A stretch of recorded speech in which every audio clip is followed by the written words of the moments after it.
Good morning, everybody. Welcome to another edition of the Ad Podcast, the first of Can. Early birds get the worms. I'm the first. I feel so Yeah, let's special. go. Thank you, Dylan. This is Shachar Scott, the CMO of Sunbit. Thanks so much for coming on today. Thank you so much for having me. Yeah. So tell us a little bit about who you are, what you do at Sunbit, and what brought you to Can this year. I've been at the intersection of marketing and technology for 25 years, and I joined Sunbit 6 months ago to lead marketing. Company has been around for 10 years, and we're really trying to help unlock the best way to pay. So we're a personalized finance platform, and I'm the first CMO that the company has ever had, and we're on this amazing growth trajectory. Incredible company, building the brand from the ground up, really 0 to 1, and really getting them ready for the next phase of growth. I love it. Yeah. So the CMO title is shrinking a lot at organizations these days, but Yeah. they decided to create it for you. What do you feel as the first CMO at Sunbit and a 10-year-old company? It's not like they're not a startup anymore.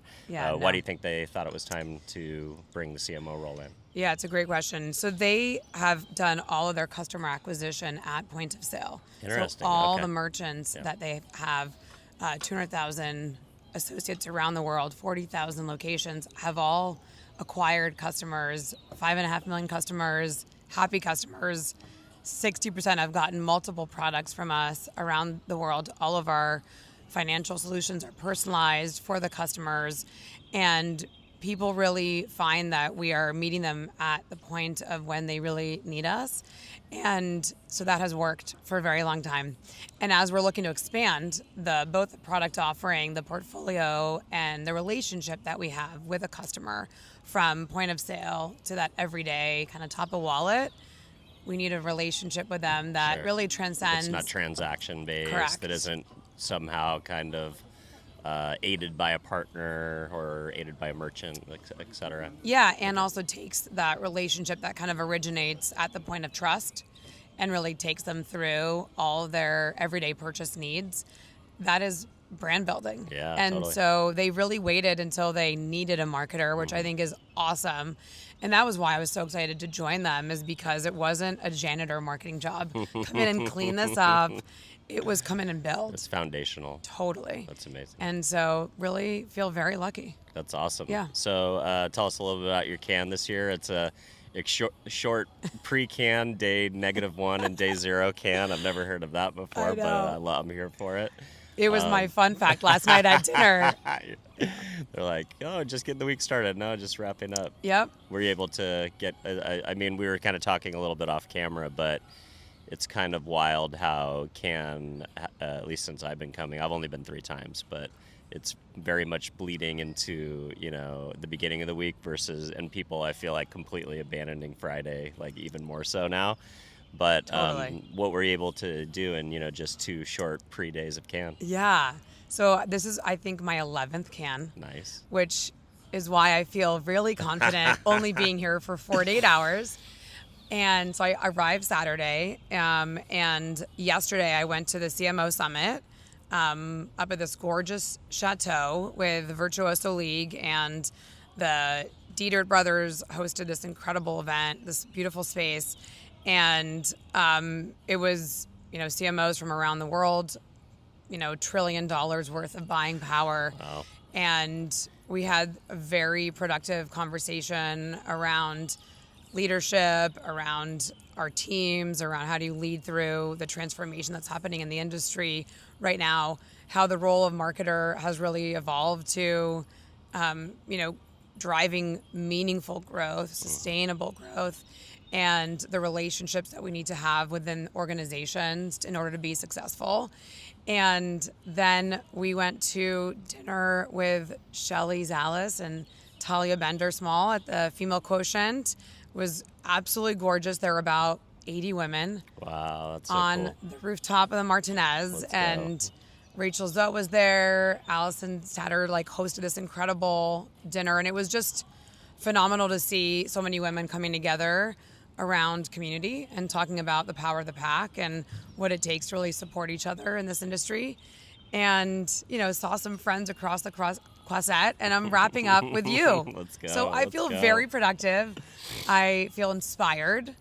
And yeah, I'm bummed I'm not being able to walk the floor this year because that is like one of my favorite things to do. But, you know, You can always scan that with a media pass at home. Totally. Right? Yeah. And last year I think I did 17 speaking engagements. Like, Wow. I'm good. That's awesome. You know, Yeah. there's always next year. Totally. But yeah. So, what are some of the top things on your mind as a recently started CMO in a new role? What are some things that you're really giving a lot of headspace to? So I'd say two things. One is I'm building a team, and so how does that kind of team come together? How are we, thinking about the future of team structures, especially given how efficient teams can be now with tools and different platforms. Sophistication of tech now enables us to do things that we weren't able to do 6 months ago, a year ago. But, you know, human judgment and human experience doesn't get replaced by AI. And so really like shaping the team, building a culture, building the future of what do I want that team to be, and the vision, all that has been like a huge priority for me because I inherited a team and I'm also building a team around that. Yeah. And then the second is the brand. So the brand has been around for a decade, and I'm working. It's a great name. Yeah. Well, it's funny you say that. We're looking at all the things. Nice. Maybe even a rebrand, huh? Yes. Yeah, definitely a rebrand, and considering kind of the equity that has been built in the name as well. And working with an agency called Special Guest, who I've known for 2 decades. Aaron Duffy is the chief creative officer and co-founder of that company. Incredible, brilliant, creative visionary. And they've been helping us build the narrative, the strategy, the brand itself, and that is really exciting. So we're in this trademarking phase right now, and waiting for that to come through, and we'll also accelerate part of our roadmap so that when we launch the new brand, it'll also come with a whole bunch of new features, a whole bunch of new products and solutions customized for our customers. Let's go. Yeah. Awesome. You alluded to, as you're assembling a new team, kind of AI nativism, I guess, for lack of a better word, or kind of as a key skill set as you think about people being able to do more with less. Have, what you're looking for in new hires changed over the last year to be more forward-thinking in that regard? Yeah, I mean, I think the number one thing I'm looking for is curiosity. And honestly, it's how are they approaching their ability to learn? I mean, if you're not curious, you're screwed. And I think, you can't not function right now and be productive and be effective and also be a leader and think about what's happening every single day. It's changing so much. I just saw actually a friend on the Quasset yesterday who created an app for his daughter this week. He vibe coded it in 30 minutes so that she would be productive this week. Wow. And I mean, in lieu of camp and in lieu of all the, she's 13, and he created tasks for her and different, things that she could complete and earn points and earn rewards. And that would not have been possible. And so I want team members that are hungry to learn and ambitious and have an attitude towards wanting to create using tools and are not afraid of it. I think if you're afraid of it, you're going to get left behind. Yeah, that's a great point. I think, just that, it's just unlocked such people who just were not skilled in things like, I remember I always had like an idea for a video in my head for my little sales consulting agency that if I ever could, I would make a commercial, but it would cost me like $20,000 to do. And then I remember one weekend I just made it on my own using Adobe Firefly, and it wasn't quite, something that I was ready to put out into the world, but it was probably 95% of the way there, Yeah. And so, it really has democratized creativity in a way, I think, like where mediums and executions have all been kind of broken down. And really, if you can imagine it, if you can think it, there's probably a good possibility that you could do it on your own, or at least get it to, a usable level or a proof of concept or MVP. in a way where you can express yourself to professionals who can maybe take it to, custom, like audience ready Yeah, capabilities, right? I totally agree. And I think that craft is relative, right? And I think that it's, being able to move fast right now is just as important. And that doesn't take away, because we are here at Cannes Lion, and it is about creativity Yep. and craft, and how people are able to tell stories for brands and connect with consumers in meaningful ways. But it doesn't mean that it has to cost millions of dollars and take years to do it, months to do it, because now you can move a lot faster and still have that level of craft that is good enough to tell beautiful stories. Yeah. So, and then just timelines completely flattening. Like, Yeah. I talked to a client, or I talked to somebody on the podcast who runs an AI company, and they call it marketing orchestration, I guess. It's 'cause there's a lot of fancy new buzzwords Yeah. these days too. But I'm sure there's going to be 100 more this week that you're going to have a new glossary exactly for your podcast. But I do. But the thing that was poignant is he was talking about iterative marketing, personalized marketing campaigns through email channels. That a bank used to run, which took them 6 weeks to go from concept to putting in front of consumers, and like that timeline went from 6 weeks to 6 hours. So we're talking about radical flattening of Yeah. timelines Yeah. to almost instant, or in some cases 24 hours that used to take days, weeks, or months, allowing for the idea of like experimentation and small testing to be done almost in real time. Is that changing the way that you're thinking as a marketer, just how fast you can deploy a campaignable idea? Like if you can think it, you can almost be ready to get out into the world, in somewhat instantaneous speeds. Yeah, I totally agree. I think, even the origin of the company actually started because the founder went to Costco with his 4 kids in tow in Chicago. He's an immigrant and went to apply for a credit card. And 10 minutes later, they asked him a whole bunch of questions, ridiculous questions, and he got declined, even though he had plenty of money. Yeah. And, the way that the financial industry it is today, majority of people, 60 to 70%, get declined at that point of sale. And those are for retail partnership cards, essentially. Yes, in most yes, instances. and Yeah. also for point of sale financing, like buy now, pay later, which is why wow. we started the company. Yeah. And he said there has to be a better way. Yeah, that's and crazy. so one of the co-founders is like one of the godfathers of machine learning, and created a way to assess the person not just based on their credit score. And we do it instantly. So 0.0003 seconds. You get like instantly approved, and we approve almost everyone. So we have over 90% approval rates. And it's because we look at your whole financial history. We look at everything and say, what does Dylan need today?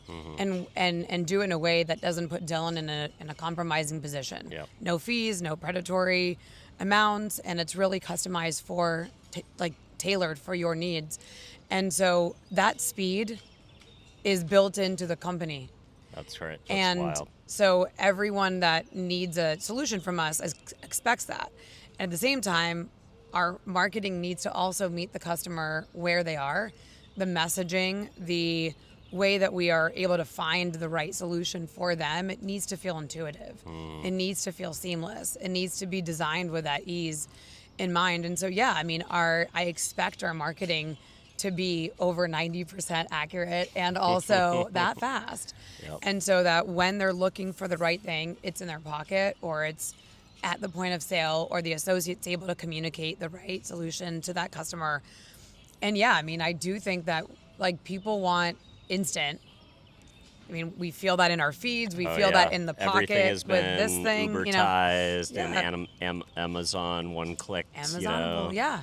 I need it it is now. kind of a verb, right? At this point, where Totally. it's like our expectations are, everything should be easy and fast. Yeah. Yeah. And if it isn't, then it's like not worth my time. Totally. And I think there's a utility about it, but there is also there's a sophistication in it too, because especially if it's personalized, then it's for you, and then that it is right. Yeah. And that's what we do. And so I think the marketing should feel that way too. And because of machine learning, because of AI, we can do that now. Yeah, and AI is really only accelerating that expectation from the consumer too, right? That everything should be instant. Like if I can, I did this week I asked all of my calendars through Gemini, who am I interviewing this week? Gave me a huge list, and then instantly created a infographic that was cool that I could throw up on LinkedIn and be like, here's everybody I'm going to see this week. And that's amazing. Yeah, and that was something that would in the past would have taken designers and copywriting and QAing and looking, cross-referencing, and it's it's like that instantaneous. I love that idea of marketing needs to feel instant or feel it needs to mirror the user experience of the technology that we have the capability of offering consumers from a product perspective now. Yeah, and the accuracy of it too. It has to be accurate, which is personalized. Yeah. So it has to feel like that message was for you. Otherwise, it's going to be irrelevant. Yeah, it could personalization that just kind of, looks at cookie cutter, literally, no pun intended, cookie cutter things of what it thinks of you from, your web browsing history or some of these other things that can be flawed. It just isn't really acceptable in the mind of the consumer. They feel like if you don't get them, then you're probably not worth dealing with. Right? Yes. Yeah. Yeah. And that's been also just the great part. I mean, I've worked at a lot of really big tech companies, and what's been great about Sunbit the last few months, we have done a rebrand in 2 months. We've done a lot of things that at past companies I worked at have taken years. Yeah, that's wild. And that is also just the speed at which the business moves, and also the culture of what we're doing is requiring us to do it. So it's fun. Love it. Well, if folks want to follow along as this new rebrand hits the streets, where do you want people to stay in touch with you or learn more about what you're up to these days? Well, you can always follow me on LinkedIn or at sunbit.com for now. Let's go. Awesome. Thank you. Thank you so much, Dylan. Pleasure. Finding the right audience to build a media plan requires hours of research. And optimizing campaigns is time-consuming and a bit of a guessing game. That's why we built technology to do it for you.